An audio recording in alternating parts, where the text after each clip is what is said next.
Ça a été l'incroyable victoire israélienne de mai 67, où là, la culture, alors Vievorka dit, il y a eu un paradigme, avant 67, les victimes, c'était les vaincus. C'était les faibles, ceux qui avaient les mauvais dieux, ceux qui avaient les mauvais chefs, c'était les vaincus, tant pis pour eux. Et à partir de 67, la culture change, et contrairement à ce que dit Freud, enfin on s'identifiait aux vainqueurs, et à partir de 67, on s'identifie aux vaincus, et on vole au secours des vaincus. Et alors là, malheur aux vainqueurs, les Israéliens ont été trop vainqueurs, et je me rends trop vite vainqueurs, c'est une victoire invraisemblable, c'est une victoire contre toute logique, invraisemblable, où tous les pays arabes qui avaient combattu dans les armées de Rommel, ça aussi on ne le dit pas, tous les pays arabes du Proche-Orient, pas les Maghrébins ont libéré la France. Ils ont joué un grand rôle dans la libération de la France. Mais tous les pays arabes du Proche-Orient ont combattu dans les armées de Rommel. Sadat était officier supérieur dans l'armée de Rommel, et donc et ça on n'en parle pas non plus. Et dans cette aventure-là, Genet n'est pas antisémite parce qu'il félicite les Israéliens d'avoir attrapé Eichmann, parce que si les Israéliens avaient été vaincus en 67, je suis convaincu qu'ils auraient volé au secours des Israéliens. Mais ils ne pouvaient pas voler au secours des vainqueurs. Ils ne pouvaient s'identifier qu'aux vaincus, et les Israéliens avaient été trop vainqueurs. Malheur aux vainqueurs. Alors voilà, je vais terminer juste en disant que c'est pas rare du tout que moi j'ai personnellement connu Genet, Bobos, que j'ai personnellement connu ces gens-là, il y en a toujours quelques-uns. Et alors voilà aussi une phrase, je vais terminer par ça, par une certaine disposition naturelle à la féerie, j'étais prêt à agir non seulement selon les règles de la morale, mais selon certaines lois d'une esthétique romanesque. C'est-à-dire qu'il pense que cette sexualité, la guerre, la mort, l'admiration des guerriers, l'admiration des bagarreurs, c'est une attitude romanesque. Et qu'il veut vivre comme ça, et d'ailleurs il ne se sent vivre que comme ça. Dès qu'il vit en paix, pour lui, la paix c'est la mort. Il ne se passe rien. Il ne sait pas vivre en paix. Il ne sait vivre que dans les événements extrêmes, donc il va les provoquer, et là, il en jouit et il en souffre. Il en jouit. Et ça me rappelle une situation, quand j'étais praticien en neurologie, il y avait beaucoup d'accidents de voiture, parce qu'il n'y a pas de ceinture, il y en a beaucoup moins maintenant, et il y avait en France à peu près 3000 lobotomies par an. Des lobotomies, soit frontales, les gens tapaient, il y avait 2 hématomes, l'hématome se résorbaient et on voyait au scanner de ville, on voyait 2 lobotomies. Ou alors ils tapaient sur le côté et l'amande rhinencéphalique, qui est très vascularisée, c'est des neurones très fins, très vascularisés, ça saignait, ça se résorbait et on voyait un trou, comme une lobotomie dans l'amygdale rhinencéphalique. Sauf que quand les gens avaient une lobotomie préfrontale, ils ne pouvaient plus rien anticiper, plus faire la grammaire, le cerveau connaît la grammaire, il ne pouvait plus faire de grammaire puisqu'il ne pouvait plus de représentation du temps. Donc pas de pronom de relation, pas de virgule, pas d'incisive, puisqu'il n'y avait plus de représentation du temps, il ne pouvait faire que sujet, verbe, complément, et encore les jours où ils étaient inspirés. Et quand ils frappaient latéralement, il y avait un trou dans l'amygdale, plus aucune émotion. Aucune émotion. Indifférence mortelle. Et qu'est-ce que j'ai entendu souvent de ces lobotomies amygdaliennes? Je regrette l'époque où je souffrais, parce qu'au moins, je me sentais vivant. Voilà, je pense qu'avant mon exposé, vous aviez des idées claires. J'espère maintenant qu'elles sont confuses. Merci de m'avoir écouté.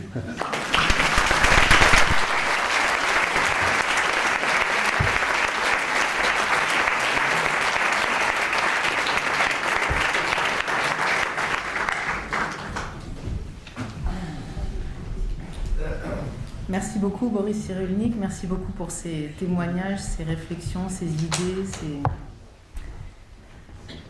ce riche parcours sur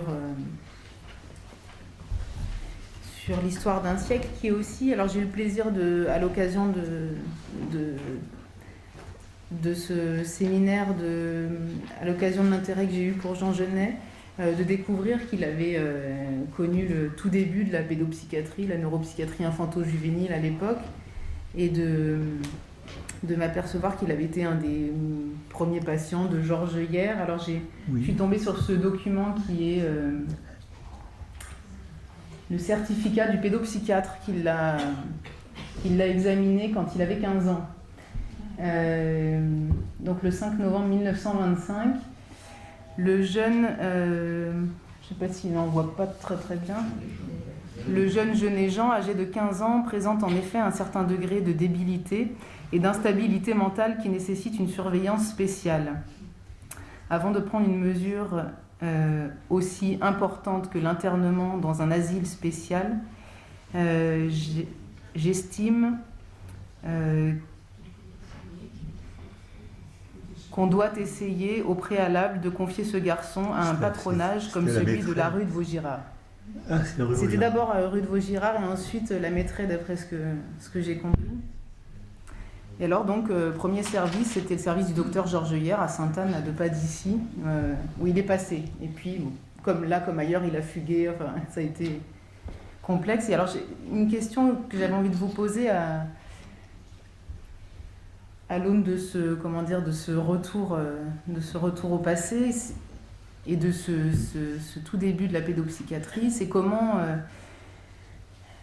aujourd'hui vous voyez les choses sur ce qui est devenu la mission de protection de l'enfance, telle qu'elle était à l'époque, et puis telle qu'elle a traversé cet incroyable siècle, avec la naissance des théories de l'attachement à partir de cette observation du lien affectif et de ce qu'ont donné les séparations, ce dont vous avez témoigné tout à l'heure, avec aussi la Déclaration des droits de l'enfant en 1959, et avec aujourd'hui deux champs, même on peut dire celui de la pédopsychiatrie, celui de la protection de l'enfance, qui sont des champs en partie qui se recouvrent et puis en partie distincts. Est-ce que dans une société aujourd'hui considérée comme en paix, dans une société considérée comme confortable, dans la surconsommation, dans le confort, etc., on observe malgré tout dans les services de pédopsychiatrie que la maltraitance est là, qu'il y a des chiffres importants, que c'est très présent et qu'on a besoin de faire beaucoup appel aux services sociaux, y compris dans tous les registres et aussi dans tous les niveaux socioculturels. Comment, avec cet effet de loupe entre la gravité d'une guerre mondiale et aujourd'hui la société dans laquelle on est, comment est-ce que vous pensez, vous qui justement êtes engagé dans le fait de former les professionnels qui s'occupent d'enfants aux théories de l'attachement et aux besoins affectifs de l'enfant, est-ce que vous trouvez qu'on reste à la fois dans un déni des besoins affectifs de l'enfant, ou est-ce que vous trouvez, comment les choses évoluent avec ce regard-là, si vous voulez? Oui, merci pour cette question, parce que effectivement, pour un praticien, c'est la question qui organise nos journées de travail, notre vie de travail. Pendant très longtemps, il y a encore des cultures. J'ai travaillé au Japon il y a quelques mois. Un enfant sans famille est un enfant en moins. C'est-à-dire que quand j'ai travaillé après la chute du mur dans les orphelinats roumains, qu'on appelle abusivement orphelinats, ce n'était pas des orphelinats, c'était des mouroirs où Ceausescu avait une pensée raciste. Il pensait que les femmes devaient travailler 14 heures par jour et il n'y avait pas de possibilité de s'occuper de leurs enfants. Et elles devaient mettre au monde le plus d'enfants possible, puisqu'il y avait des femmes flics qui surveillaient leur linge. Donc, pour qu'elles mettent au monde le plus d'enfants possible. Donc, on appelle ça en France, on appelait ça orphelinat, c'était des mouroirs. Personne ne leur parlait. Les enfants sentaient mauvais, ils n'avaient que des activités auto-centrées. Il y avait des dortoirs, j'ai vu des lits millimètre par millimètre, les enfants des petits se balançaient, et le lit traversait un dortoir de 80 mètres, millimètre par millimètre, il ne faisait que ça, il n'y avait pas d'altérité. Et alors, avant la Seconde Guerre mondiale, et même avant Saint-Vincent de Paul, on considérait qu'il ne fallait pas s'occuper de ces enfants sans famille parce qu'ils avaient moins de valeur. Et ne s'en occupant pas, ils ne se développaient pas. Donc c'était la prophétie autoréalisatrice. Puisqu'on dit, regardez, vous voyez bien qu'ils n'ont pas de valeur. Donc c'est pas la peine de s'en occuper. Et on entend encore ce raisonnement dans d'autres pays proches de nous, hein, aujourd'hui. Quand je travaillais avec Claire Brisset, dans d'autres pays, on a entendu encore ce genre de raisonnement. Saint-Vincent de Paul ensuite fait changer la donne et dit, mais non, il faut recueillir ces enfants. Mais il ne savait pas comment s'en occuper, puisque dans un fantasme aristocratique qui ensuite a donné un fantasme raciste, comme Ceausescu ou comme tous les racismes, un enfant, s'il est de bonne qualité, s'il a une bonne graine, il se développera bien, quelle que soit sa famille ou sa culture. Et s'il se développe mal, c'est la preuve, c'est que c'est une mauvaise graine, puisqu'il se développe mal, c'est donc on a vérifié, le postulat est vérifié. Et puis, en fait, c'est René Spitz et Anna Freud qui ont été parmi les tout premiers. Il y a toujours des antécédents, mais c'est eux surtout, dans notre formation, qui ont été les premiers à poser la question, est-ce que vraiment c'est comme ça ? Et dans la première année de la vie de l'enfant, que vous avez tous lu, et qui est un petit livre facile à lire, vous vérifierez ce soir, il y a 29 citations d'éthologie animale de la part de la fille de Papa Freud et de René Spitz, psychanalyste. 29 citations d'éthologie animale. Avec, vous vérifierez, hein. Donc ça veut dire que, parce que, étant psychanalyste, obligé de changer de regard sur ses enfants, bombardement de Londres, les Anglais ont payé cher, les enfants sont tirés des détritus, ils ont vu leurs parents mourir ou ils ont été eux-mêmes pris, et il y a ce qu'on appellerait aujourd'hui une randomisation des enfants. C'est-à-dire qu'Anna Freud disait on met les enfants là où il y a un lit. Donc c'était la randomisation. Et René Spitz, formé par ces citations d'éthologie animale, dit mais il écrit clairement, ils sont trop petits pour parler, donc nous allons essayer de comprendre ce qu'ils disent avec leur comportement. Donc ils se mettent à faire une sémiologie éthologique. Comportement autocentré, regarder, et ils décrivent un proto-attachement de ces enfants qui tout d'un coup se jettent sur une jambe, serrent la jambe et puis tout d'un coup s'en vont parce qu'ils ont des fragments, ils perçoivent des fragments, ils ne perçoivent pas une personne. Et puis Spitz dit, on va faire une étude longitudinale et il constate que dans certaines institutions, il y a très peu de délinquants, très peu de mauvais développement. J'ai oublié le nom de l'institution, il y en a une où il y avait 200 enfants et 0 délinquants, 0 développement, alors que dans l'institution voisine, je crois me rappeler que c'était, je ne suis pas sûr du chiffre, on va dire 47 enfants, c'est là où il a décrit les 13 anaclitismes dans cette institution.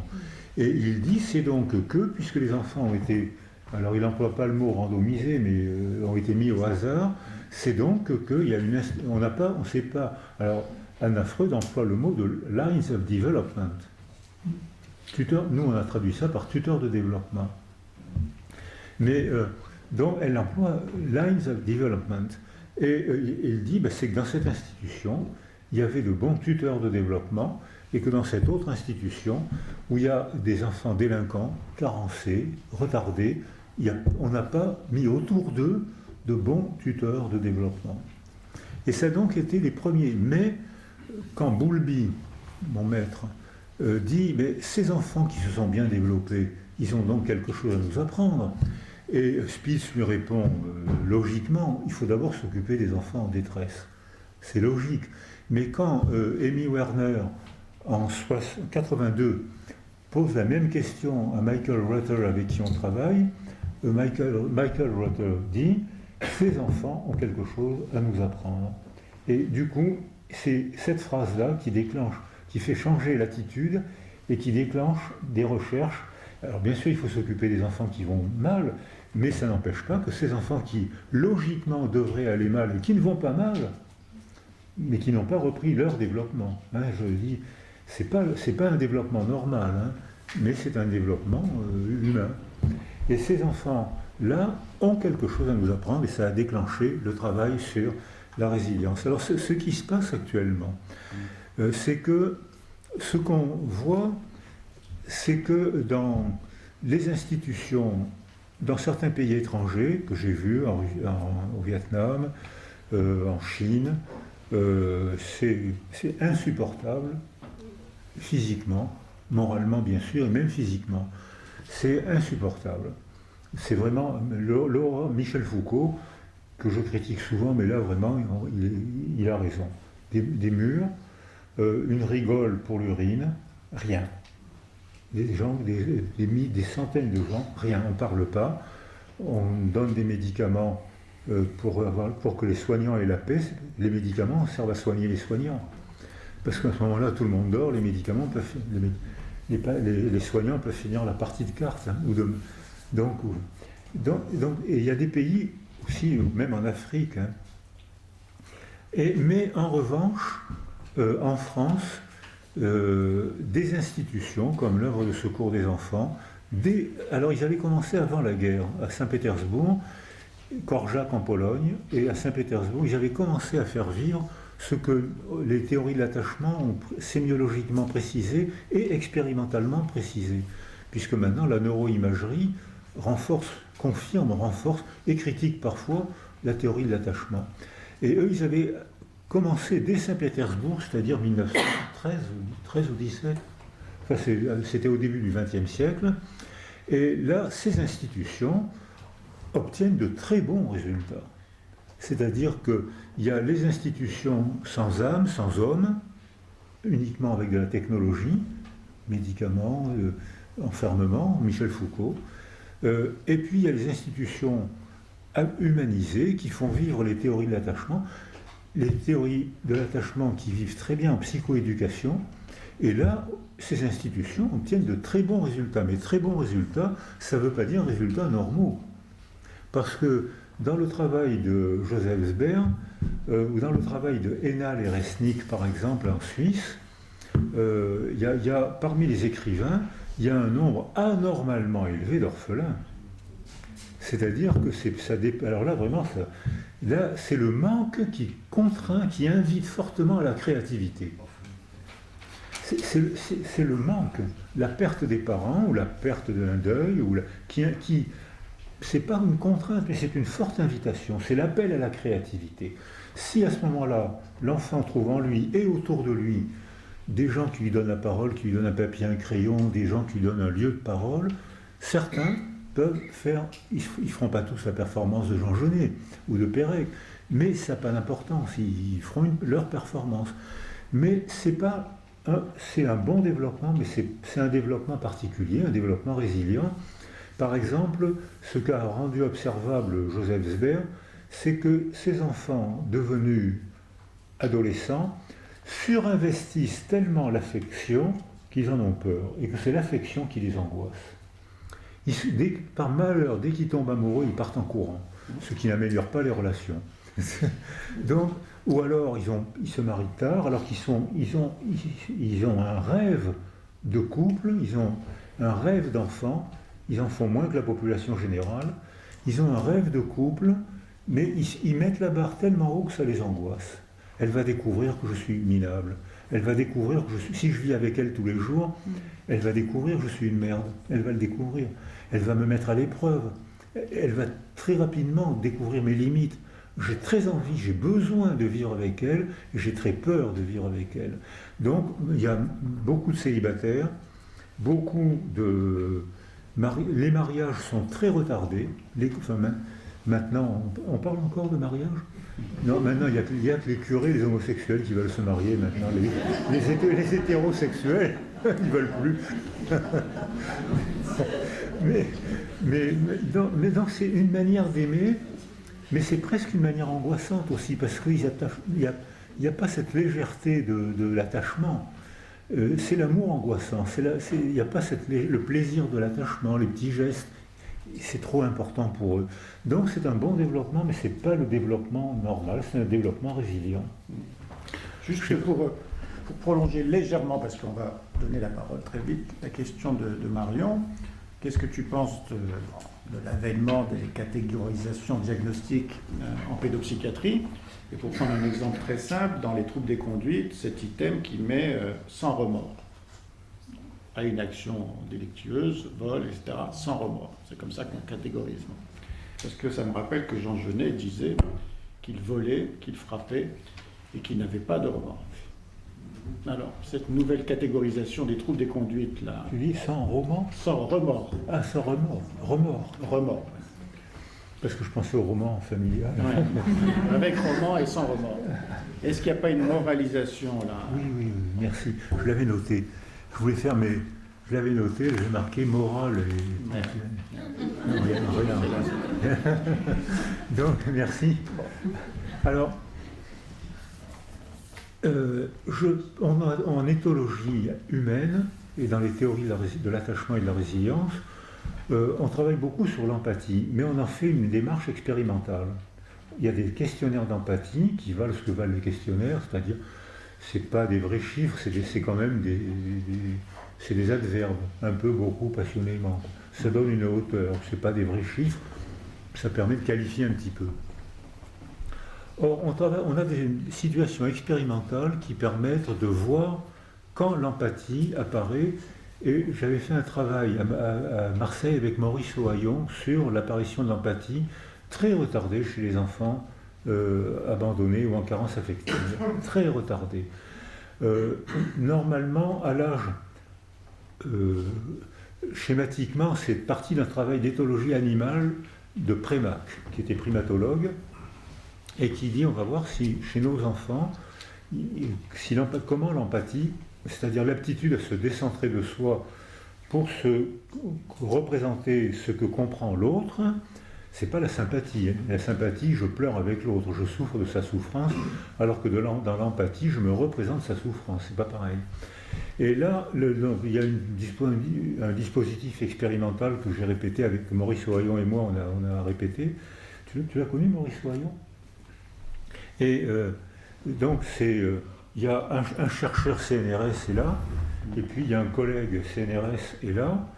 Là, il y a un panier dans lequel on met un ballon, et là, il y a un placard. Puis là, il y a une série d'enfants de 3 ans et une série d'enfants de 4 ans. Le salarié demande à son compère de quitter la salle. Le compère, il met le ballon dans le panier quand le compère est là. Il demande au compère de quitter la salle et pendant qu'il n'est pas là, il met le ballon dans le placard. Puis il demande au compère de revenir et il demande aux enfants âgés de 3 ans où va-t-il chercher le ballon. Tous les enfants de 3 ans disent « Je sais que le ballon est dans le placard, donc il va chercher le ballon dans le placard ». Et ce n'est que à l'âge de 4 ans que les enfants deviennent capables de penser « Je sais que le ballon est dans le placard, mais je sais qu'il croit que le ballon est dans le panier ». À 4 ans, l'enfant répond à une représentation très différente de la perception du réel.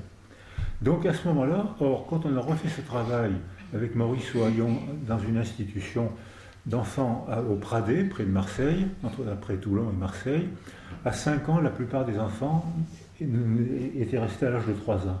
C'est-à-dire qu'ils n'avaient pas acquis cette ontogenèse qui nous rend capables de se décentrer de notre monde mental pour éprouver le plaisir de partir à la découverte du monde mental d'un autre. Et là, on est dans un déficit d'acquisition de la morale. Et donc, je me fais souvent critiquer pour dire ce que je viens de dire, mais bien sûr, c'est moi qui ai raison. Et que la critique, c'est que les pervers manipulent très habilement, ce qui est vrai. Les pervers sont des gens de théâtre, mais ils manipulent par des mots, par des mimiques, par des gestes, par des scénarios, comme un prédateur. Une fois qu'ils ont joui de la victime, aucun remords. Lacan, seul compte ma jouissance. Oui, mais elle est détruite maintenant. Oui, mais j'ai passé un bon quart d'heure. Oui, mais maintenant, sa vie ne sera plus jamais comme avant. Oui, mais moi, qu'est-ce que je me suis marré? Voilà, là, c'est des raisonnements de pervers. Alors que je pense que les psychopathes savent où est la loi, mais ils sont tellement soumis à leur pulsion qu'ils n'en tiennent pas compte. Ils ne peuvent pas en tenir compte. Ils passent à l'acte avant de... Ils ne peuvent pas la maîtriser. Ou alors même ils jouent à la transgresser. Ça les amuse d'être plus forts. Genet joue érotiser la transgression avec la loi. Il volait alors qu'il n'était pas obligé de voler. Il aurait très bien pu ne pas voler. Vendre 4 fois un manuscrit. Il savait qu'il allait être pris. Donc, mais il érotisait cette transgression. Alors là, on est plus dans la psychopathie que dans la perversion. Mais on ne peut pas s'empêcher de jouer avec la loi. Je connais la loi, alors que le pervers ne connaît pas la loi. Il s'en fout. Il n'y a pas de loi. La seule loi qui compte, c'est son plaisir. Donc il n'y a pas de remords. Alors chez le psychopathe, il y a le passage à l'acte parce que l'ontogenèse, le développement de soi, ne lui a pas permis d'acquérir les 3 régulateurs de l'émotion que je propose. Régulateur préfrontal, si j'ai été entouré et sécurisé affectivement. Régulateur verbal, si on m'a donné la parole, m'a invité à la parole. Et régulateur culturel, si mon récit est concordant avec le récit de ma culture. Marion, encore des questions? Bah, j'en ai 2 qui me tiennent vraiment à cœur, mais j'ai pas envie non plus de... Enfin, voilà, je vais peut-être passer la parole au public, puis on verra si ça vient après, et puis si c'est des thèmes qui Alors, sont c'est un des rares séminaires où, en effet, où on donne la parole au public, et où il importe qu'il apprenne. Je vois dans l'assistance des éthologues, je vois une psychiatre à la prison de la santé, je vois une spécialiste du mensonge, on n'a jamais parlé du mensonge et de... Bon, bref, je vois plein de monde qui ont sûrement plein de questions. Sinon, Marion et moi, on va se précipiter sur toutes les questions qui nous a inspiré cette brillante conférence. N'hésitez pas. Qui se lance? Oui, monsieur, merci. Je suis rien, donc je vais y aller. Je pensais tout à l'heure que vous avez eu cette phrase « ce n'est pas logique » au cours de votre conférence en explicitant une sorte de dé, enfin, quelque chose qui ne rentrait pas dans la réalité, entre guillemets.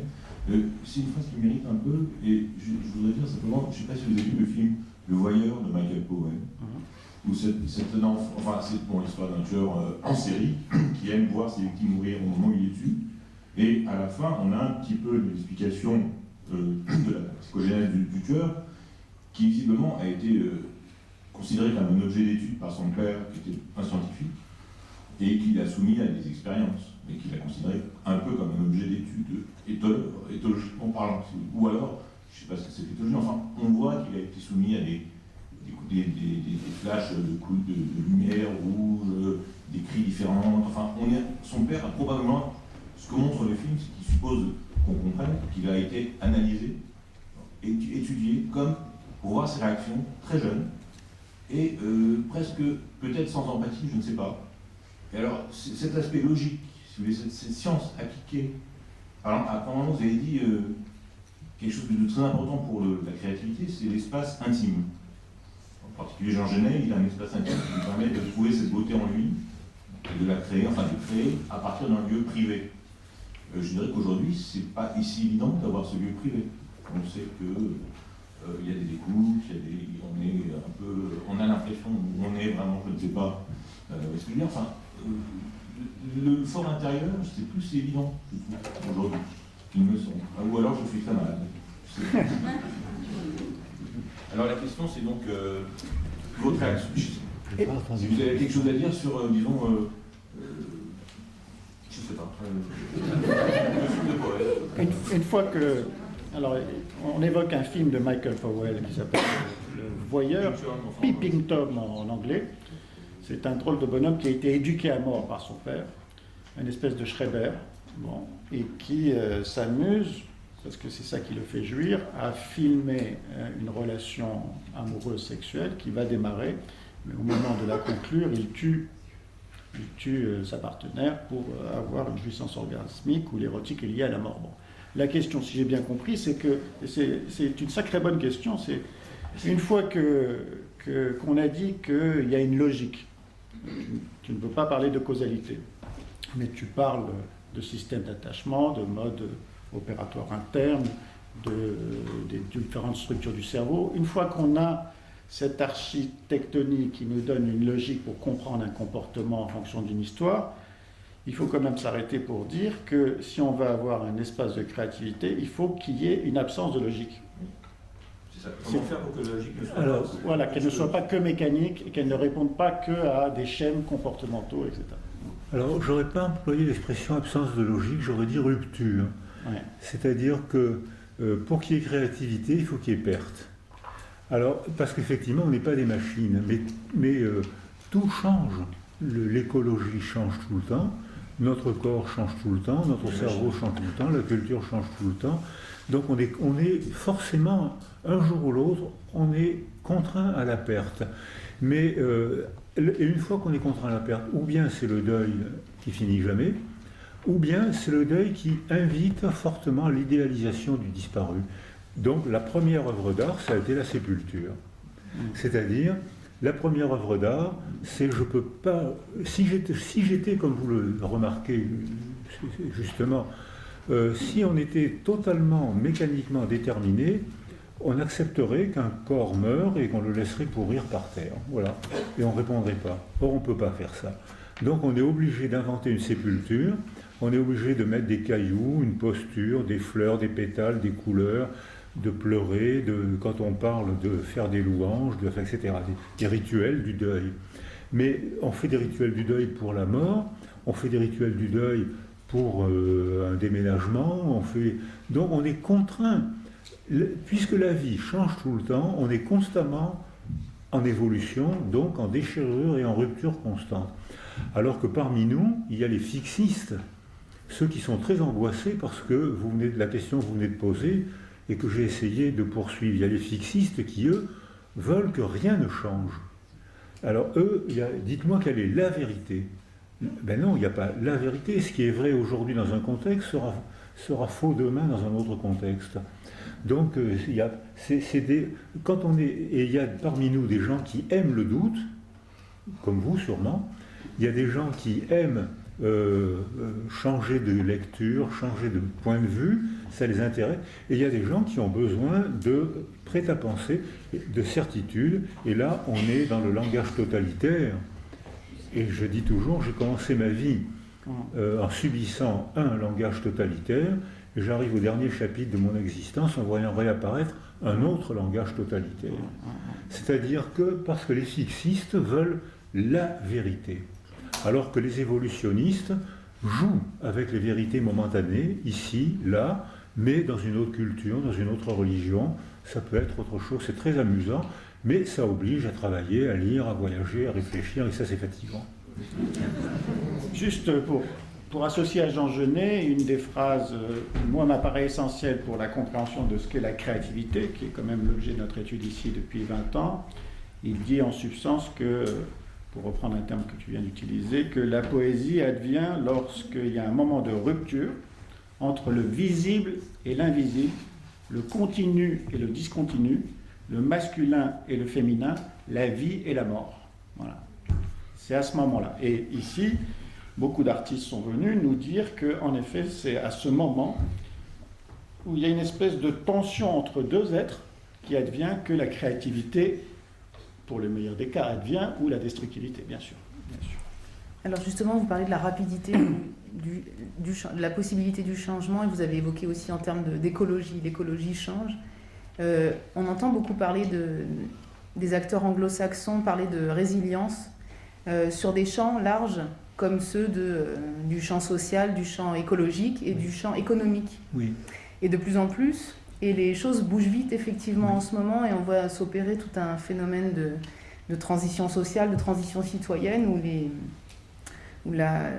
certains acteurs, notamment du monde associatif, mais citoyens également, sont comme en train de se relever d'un sentiment d'impuissance dans lequel, comme si le fait de reprendre une emprise sur leur monde, en tout cas, se faisait par la réflexion autour de la résilience. Alors c'est pensé en termes de la résilience économique ou écologique, c'est-à-dire comment construire une société différente qui soit moins soumise au choc que peut représenter une crise,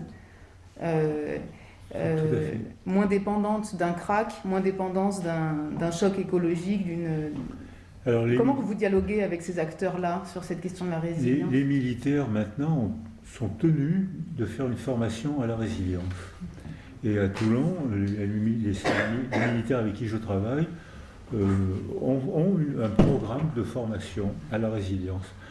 Il y a à Paris, les préfets donnent une formation à la résilience.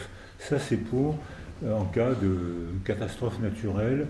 Et les urbanistes montrent effectivement que dans les catastrophes dites naturelles, parce qu'il y a des villes, alors il y a une catastrophe, s'il n'y avait pas de ville, ça serait un phénomène, ça ne serait pas une catastrophe, montre qu'effectivement il y a des groupes humains qui démarrent plus vite que d'autres et que ces groupes d'humains, on commence à voir un peu comment ils sont structurés, ce qui leur permet de redémarrer.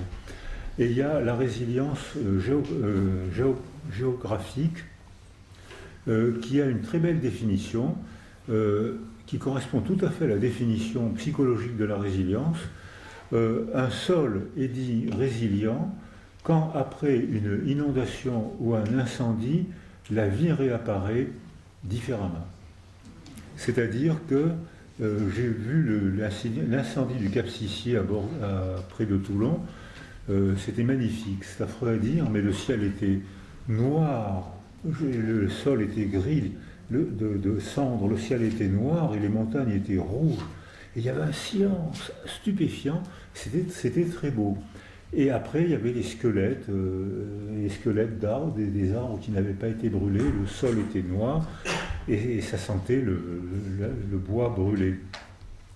Et 2 ans après, on a vu réapparaître les cystes, les petites fleurs qui avaient disparu sous les pins. On a vu réapparaître le petit gibier. Donc on a vu apparaître les grands aigles qui repéraient le petit gibier, alors que quand il y avait des pins et des chênes, ils ne les voyaient plus. Donc c'était une belle vie qui réapparaissait, mais ce n'était pas la même vie comme avant. Et il y a eu déjà plusieurs extinctions, et ce qu'on appelle aujourd'hui New York, Boston, toute cette région, 5 fois déjà, il y a eu une marée qui a tout noyé. Puis les eaux se sont retirées, puis je ne sais pas combien de centaines de milliers après, une autre marée a tout noyé, puis se sont retirées par 5 fois, et à chaque fois, les fossiles sont différents. C'est la définition parfaite de la résilience. La vie reprend, elle est bien, mais c'est une autre vie. C'est-à-dire que c'est possible. Anna Freud l'avait pressenti, elle ne l'avait pas nommé comme ça, mais c'est possible.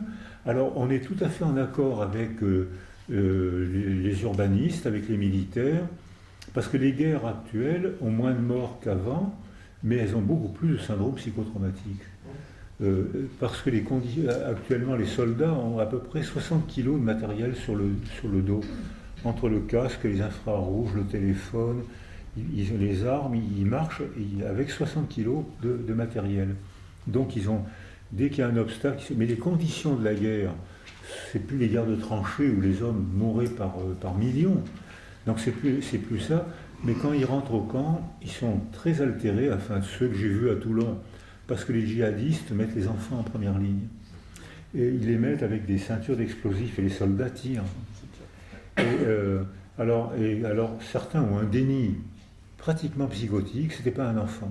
Qu'est-ce qu'on fait, nous? Mais si, c'est un enfant, regarde, il allait à l'école, il joue au football. On peut faire ça? Il se suicide. Il y a Claire Voix, avec qui on travaille, nous dit qu'il y a 3 fois plus de morts par suicide que par combat. Parce que les soldats rentrent, ils ont tiré sur des enfants. Et souvent, les djihadistes envoient des enfants, les soldats tirent, il n'y avait pas d'explosifs autour de la taille. Alors là, les soldats rentrent au camp, là, ils sont mal, ils sont ravachés. Donc on approuve la résilience chez les militaires, on approuve la résilience après les catastrophes naturelles dans les villes, on apprend beaucoup de la résilience géographique, on n'est pas très à l'aise avec la résilience économique, parce que là, il y a des implications idéologiques qui ne sont pas tout à fait celles qu'on souhaiterait, et je me demande s'il n'y a pas une petite tentative de récupération. Alors, Katia Hillel, qui fait plein de choses et qui par ailleurs était psychiatre à la santé, mais comme la santé se refait une beauté, Katia est en attente. Oui, Boris, si j'ai bien entendu, tu as fait un lien entre empathie et morale, sur l'acquisition de la morale avec la nécessité de cette empathie. Est-ce qu'on peut dire après que le maintien de cette morale nécessite toujours cette empathie, et à un moment où on a le sentiment quand même que cette compétence humaine se rétrécit, est-ce qu'on peut dire que ça peut avoir un impact sur notre morale? Merci pour ta question. Merci parce que je trouve ta question remarquable parce que c'est comme ça qu'on se l'est posée. Donc, alors, Papa Freud, qui est notre père à presque tous ici, Papa Freud disait que quand alors ce que confirment les manipulations expérimentales que j'ai schématisées et que j'ai mimées tout à l'heure, on a tous été des pervers. Quand on n'avait pas accès à la représentation de l'autre, on était pervers, seul comptait notre jouissance. Et puis arrive un moment, schématiquement vers 4 ans, si on a été bien entouré, où on découvre que maman a un monde mental, que papa a un autre, ma grande sœur a un autre monde mental, et que je ne peux plus tout me permettre. Donc à ce moment-là, j'accède, je mets les pieds dans la morale, j'ai pas besoin de loi, comme le disait Freud, j'ai pas besoin de loi pour m'interdire de mettre les mains dans le feu. Quelque chose s'inhibe en moi, je ne peux, puisque ma mère, ma sœur, mon père, l'autre a un monde mental, je dois tenir compte de son monde mental, je ne peux plus tout me permettre. Donc j'ai acquis une attitude morale sans aucune contrainte légale. Mais je ne peux pas me mettre à la place de tout le monde. Et il y a toujours un moment où je vais redevenir pervers. On en parlait avec Todorov qui nous a quittés il n'y a pas longtemps et qui était un homme que j'aimais et que j'admirais beaucoup par son histoire, sa culture, sa personnalité. Et on a fait une série d'articles là-dessus. Il y a toujours un moment où même, alors c'est ce que je propose d'appeler la morale perverse, c'est-à-dire il y a toujours un moment où on ne peut plus se décentrer de soi pour se mettre à la place des autres. Est-ce que tu sais que depuis qu'on a commencé notre réunion ce soir, 17 762 Chinois sont morts? Tu t'en fous éperdument, tu es perverse. C'est-à-dire que... Donc, il y a toujours un moment où on arrête. Donc, et c'est ce qui se passe actuellement. Il y a un truc que j'ai lu qui m'a beaucoup marqué dans l'expertise des inculpés de Nuremberg. C'était Léon Goldensohn, un psychiatre, et 2 psychologues qui ont dû faire les expertises. Et il y a un livre qui a été publié chez Penguin Press qui montre les cahiers de Léon Goldensohn, le psychiatre qui avait fait les expertises. Et il y a notamment une expertise, elles sont toutes stupéfiantes, d'absence de remords. Il y en a qu'un, je crois, qui se dit « Mais qu'est-ce que j'ai fait ?» Tous les autres « Mais non, mais je n'ai fait qu'obéir. » La phrase classique, hein, ce qui est vrai d'ailleurs en plus. Et il y a Rudolf Höss, pas S, hein, le directeur du camp d'Auschwitz, pas le numéro 2. Hein, et Rudolf Höss écrit cette phrase stupéfiante: « J'ai passé à Auschwitz les plus belles années de ma vie. » Comment comprendre ça? Il dit: j'avais ma femme avec qui je m'entendais très bien, on avait 3 ou 4 enfants qui étaient effectivement mignons et adorables, on avait une petite maisonnette à l'entrée du camp, il y a la photo de la maisonnette, et il était très gentil, très cultivé, très moral, avec sa femme, avec ses enfants, dont il s'occupait bien, et ensuite il avait un métier bien difficile, puisqu'il devait faire partir en fumée à peu près 10 000 corps par jour, et dans les euphémismes qui caractérisent le langage totalitaire, il ne pouvait pas dire il faut faire partir en fumée 10 000 personnes, ça aurait été 10 000 crimes. Donc il disait j'ai un travail bien difficile, et d'ailleurs en allemand on appelait ça les Stücken, ein Stück, un morceau. C'est pas une personne. Une personne, là j'aurais eu des remords. Mettre au four une personne, mais un Stück, c'est pas un crime de mettre un Stück dans un four. Donc il y avait un arrêt de quelqu'un qui était très moral, bien éduqué. J'ai des amis qui ont travaillé avec Mengele. J'ai des amis proches qui ont travaillé avec Papon. C'était des hommes fiables, gentils, cultivés, ils faisaient bien leur travail, et ils arrêtaient, à un moment, la représentation du monde des autres. Et ces hommes moraux étaient capables de devenir pervers. Et Todorov était totalement d'accord avec ce genre de raisonnement, et il me disait, ben, c'est ce qu'on doit appeler, on a tous une aptitude à la morale perverse, c'est-à-dire qu'on peut être à la fois parfaitement moraux, je ne peux pas me permettre, je vais t'aider, je vais voler à ton secours, et le même, disait Todorov, peut très bien commettre des crimes sans aucun remords. Merci. Donc on est coincé entre deux perversions. Absolument. Dès qu'il y a un excès, c'est une perversion. Même la sainteté est une perversion. La sainteté. Oui. Parce que parmi les facteurs de résilience de Jean Genet, c'est qu'il a eu cette femme nourricière qu'il a beaucoup aimée et qui voulait qu'il devienne prêtre. Et l'éducation chrétienne est quelque chose de très important. Et chercher la sainteté dans le mal, trouver au fond du mal, au fond de l'effroi, de l'horreur, de la violence sexuelle, la sainteté, est une forme de perversion. Oui, là, tu me fais penser Saint-Augustin, Saint-Paul, avant de devenir des monstres de morale, ils n'ont pas eu peur de faire la fête. Hein. Monsieur. Oui, bonsoir. Je voudrais d'abord vous remercier pour cette belle traversée de l'œuvre de Genet que vous avez faite. Je travaille depuis longtemps sur l'œuvre de Genet et j'ai moi-même été à l'origine de quelques découvertes sur l'enfance de Genet. J'ai été aussi très sensible au regard bienveillant que vous portez sur lui, ce qui n'est pas fréquent, parce que vous le reconnaissez déjà comme un copain d'enfance. La question que je voudrais vous poser porte plutôt sur le statut de la littérature. Est-ce que la littérature permet de rester dans la poubelle, puisque c'est l'image que vous avez utilisée dès le départ, tout en réussissant son coup? Dire, au fond, comment est-ce que la littérature permet de réussir son échec, ou de rester en marge, tout en étant reconnu? Et cette question vaut aussi bien pour l'œuvre de Genet que pour celle de Beckett, par exemple. D'accord. Vous n'avez pas d'autres questions?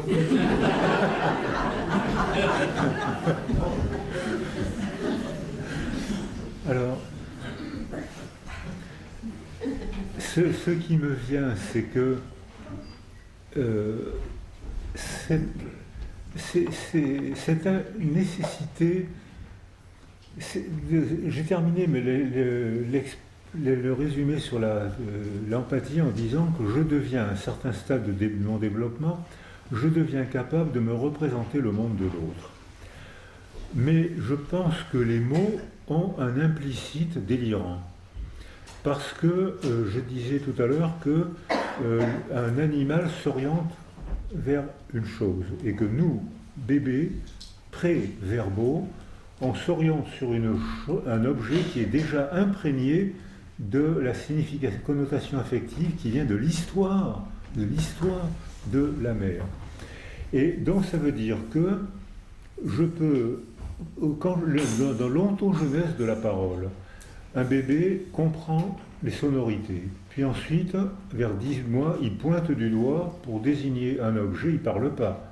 Mais c'est le premier geste des ictiques, c'est-à-dire c'est un geste sémantique. Moi, bébé de 10 mois, je désigne le geste vers de l'objet qui m'intéresse de façon à piloter son monde mental. J'agis sur son monde mental en pointant du doigt. Puis ensuite, j'apprends la convention des mots et je partage des mots. Puis ensuite, j'emploie des mots qui parlent d'autres mots. Puis ensuite, j'emploie des récits qui parlent d'autres récits. Et je suis complètement coupé du réel. C'est-à-dire que l'ontogenèse de la parole m'a mené logiquement au délire, au sens étymologique de délirer. Je sors du sillon, j'ai coupé, je peux faire des récits sur des récits. J'ai coupé, mes mots ne sont plus, comme chez les animaux, ou chez les enfants, ou chez nous encore, ne sont plus uniquement chargés de désigner des choses. Ils désignent d'autres mots, d'autres concepts, donc je délire logiquement. Je ne suis pas psychotique, hein. Je délire logiquement. Donc, et ça c'est probablement le pouvoir de la littérature, c'est de créer un monde de mots. peut-être un monde parallèle. Et dans ce monde, alors il y a le monde, par exemple, Genet parle, c'est pas un monde parallèle pour Genet. Genet parle il métamorphose la poubelle. Il lui donne un sens, il en fait, alors il s'engage, il en fait une érotisation, il est agréable à lire en plus, hein, il y a toujours des images surprenantes, il aime la bagarre, on ne s'ennuie pas avec Genet. Hein. Donc, mais c'est-à-dire que Genet reste dans un monde qui est dans le réel, alors que beaucoup d'auteurs, surtout les philosophes, finissent par être dans un monde des réels. Je ne sais pas si j'ai répondu à votre question, un peu quand même. Alors, je vais poser, moi, si vous permettez, une question. Je vais essayer de rassembler un questionnement. Il y a tellement de choses importantes dans ce que tu as dit. Et un questionnement qui se veut amicalement, bien sûr, une dispute. Parce que sinon, ça n'a pas d'intérêt. Donc ici, on finit toujours par une question plus ou moins dérangeante. Et bon, je m'en excuse si elle est trop dérangeante. Mais voilà la question que je vous pose. Là où la psychanalyse, me semble-t-il, amène quelque chose de dérangeant par rapport à une certaine logique de modèle opératoire opérant. C'est sur deux choses. La première, si je reprends ce que tu as dit, les enfants qui ont été maltraités par leurs parents ne deviendront pas systématiquement, que dans 30% des cas, des parents maltraitants. Et tu as dit une phrase qui est ils sont statistiquement épanouis pour les 70%, statistiquement. Le problème, c'est dans l'infraordinaire, ces 70%, ils ne sont pas épanouis. Si on va chercher, si on va creuser, je crois que, si on va chercher nos alter-ego, Jean Genet, Georges Perec, les autres, on sait que dans l'infraordinaire, ils ont une vie épouvantable. Ils ont une vie de création formidable. Mais dans l'infraordinaire, ils se shootent avec tout un tas de toxiques, ils ont des activités sexuelles compliquées, ils ont des angoisses effarantes, des tentatives de suicide, bon, etc. C'est-à-dire que ça ne va pas. Statistiquement, macroscopiquement, ils passent, mais dans l'infraordinaire, ils vont très mal. C'est-à-dire que la résilience est là, mais elle a besoin d'autres choses pour s'étayer, en particulier tout un tas de toxiques, et aussi des aménagements pervers, pour parler vite. Je ne dis pas qu'ils sont pervers, je ne dis pas qu'ils sont d'une perversion. Je dis qu'ils ont besoin d'aménagements pervers parce que, bon, c'est ce que disait Genet, après avoir projeté ma haine vers les autres, à un certain moment, je me suis dit qu'ils ne méritaient même pas ma haine et je me retrouve dans ma solitude. Donc, voilà. Donc ça, c'est un premier espace. Et le deuxième espace, je m'en excuse là aussi, tu as dit à un certain moment, je vais vous faire une conférence sur là-dessus, bon, et il y a des choses que je ne vais pas vous dire. Bon. Et ces choses que je ne vais pas vous dire, je me rappelle d'une conférence ici sur Robert Antelme. Il disait cette chose effarante, après avoir beaucoup parlé, à un certain moment je me tais, parce que si jamais je vous dis, si jamais je réveille ces horreurs, je vais me retrouver sale et je vais finir par ressembler à moi-même. C'est-à-dire qu'en effet, je suis en train de vous donner une fiction, un récit de moi, un modèle opératoire opérant, quelque chose qui fonctionne, mais au fond de moi, il y a quand même dans ma solitude, quand je me rencontre avec moi-même, cette saleté que je n'arrive pas à décoller. Bon, et tu as évoqué La traîne sauvage, c'est Rosine Crémieux qui a écrit avec Sullivan, et quand elle était là, il y a eu un moment assez émouvant qui est dans son livre, qui est toujours le même moment qu'on retrouve chez Primo Levi, chez Antelme, chez les autres. Chez elle, j'étais à côté d'une autre déportée, il y avait un morceau de pain, je me suis précipité, je l'ai pris, et ça, voilà comment je me ressens, voilà comment ils ont fait en sorte que je devienne quelqu'un qui n'est plus dans l'empathie, mais qui est dans le besoin impérieux, et voilà, bon. Donc, par rapport, non pas minimiser la résilience, mais dire que la résilience, macroscopiquement, ça le fait, dans l'infraordinaire, c'est plus compliqué. Et il y a toujours dans la boîte noire quelque chose qui reste avec soi-même dans une solitude profonde. Alors, malheureusement, je suis ton avis. C'est-à-dire que il y a une faute de raisonnement dans le mot statistique que j'ai employé. Parce que les déterminants d'un groupe ne sont pas les déterminants des individus qui composent ce groupe. Première faute de raisonnement. En plus, ce que tu as dit en citant Robert Antelme, c'est ce que j'ai proposé d'appeler l'effet palimpseste. Parce que j'ai trouvé ça dans Baudelaire, j'ai trouvé que ça faisait chic. Donc, de parler. Le palimpseste de la mémoire. Le palimpseste de la mémoire. Donc, j'ai trouvé que ça faisait bien de citer Baudelaire. Et malheureusement, ça correspond à la clinique. C'est-à-dire que, c'est pour ça que j'ai dit que la résilience, c'est la reprise d'un bon développement, c'est une bagarre constante, mais ce n'est pas du tout l'effacement du trauma. Je pense même que le trauma reste neurologiquement. Pierre Rousseau, qui travaille avec nous en Belgique, fait des bébés traumatisés. Et il montre comment, j'en parlais avec Magistrati et Ansermet hier, comment, et on va en reparler avec Galinowski sur les tractographies, le frayage neurologique va facilement vers l'amygdale rhénencéphalique. C'est-à-dire que le trauma précoce, à un moment où l'ontogenèse est bouillonnante, où le bébé se développe à toute allure, s'il y a un trauma à ce moment-là, ça fait une trace longuement durable. J'ai été praticien à La Seigne, près de Toulon, où il y avait les chantiers navals, et où les Sénois, les Toulonnais ont beaucoup souffert de la Seconde Guerre mondiale. Ils n'ont pas souffert de l'occupation italienne, parce qu'ils avaient tous des cousins à Toulon, donc ils venaient en famille. Ils ont plus souffert de l'occupation allemande, mais ils ont beaucoup souffert du sabordage de la flotte et des bombardements américains qui ont tué en France 60 000 personnes dont on ne parle jamais. Et à la Seine, il y a les bombardements de nos libérateurs ont détruit la ville, rasé la ville et tué des dizaines de milliers des milliers de personnes. Et ça a duré. J'ai parlé avec des anciens et ils disaient que le ciel était grillagé d'avions et qui bombardaient sans cesse. C'est-à-dire que les enfants dans la rue, les enfants voyaient leurs copains mourir. On n'imagine pas comment ça se passait. La paix arrive, ils ne peuvent pas parler des morts provoquées par nos libérateurs, on ne peut pas. Donc ils se taisent, comme les Arméniens, comme les Juifs de la Shoah, donc ils se taisent. Comme beaucoup de résistants aussi se sont tués après la guerre. Donc il y a des superstructures résilientes qui protègent. Et Michael Rutter nous encourage à faire la différence entre les facteurs de protection et les facteurs de résilience. Dans les facteurs de protection, on est très proche des raisonnements psychanalytiques, ça protège. Le déni est un facteur de protection, mais c'est un mécanisme à un prix exorbitant qui explique un trait névrotique. Mais ça protège. Ça protège de la souffrance, mais ça empêche d'affronter le problème. Mais ça protège de la souffrance.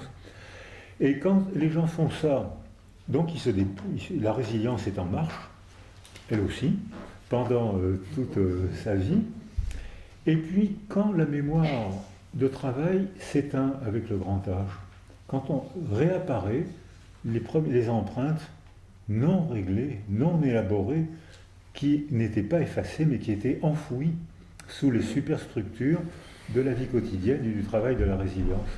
Et là, tous les neurologues, les psychiatres qui travaillent avec les personnes âgées, moi je l'ai souvent entendu, ça, soit l'aphasie des polyglottes, qui est un phénomène stupéfiant, où les gens ne parlent que la langue de leur petite enfance, alors qu'ils ont oublié toutes les langues qu'ils ont apprises dans le reste de leur vie, et qu'ils croyaient avoir oublié la langue de leur enfance.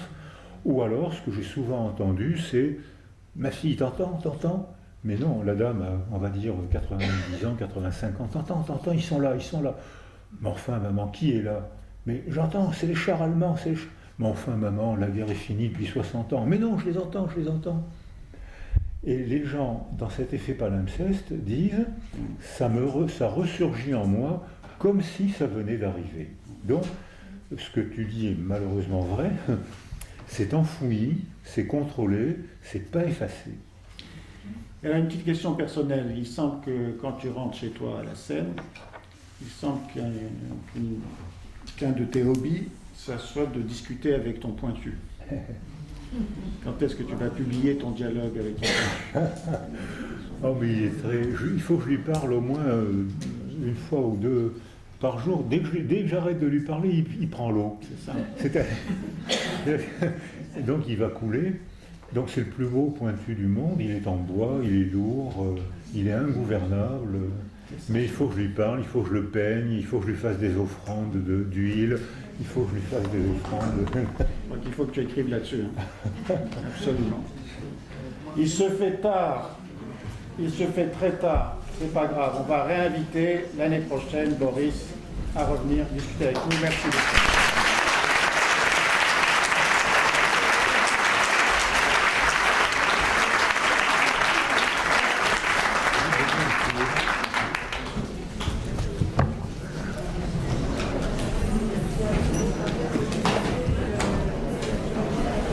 Bon, même si tu as mangé, Mais si tu m'invites à boire une bière, voilà, c'est ça. ça me fait plaisir. Allez.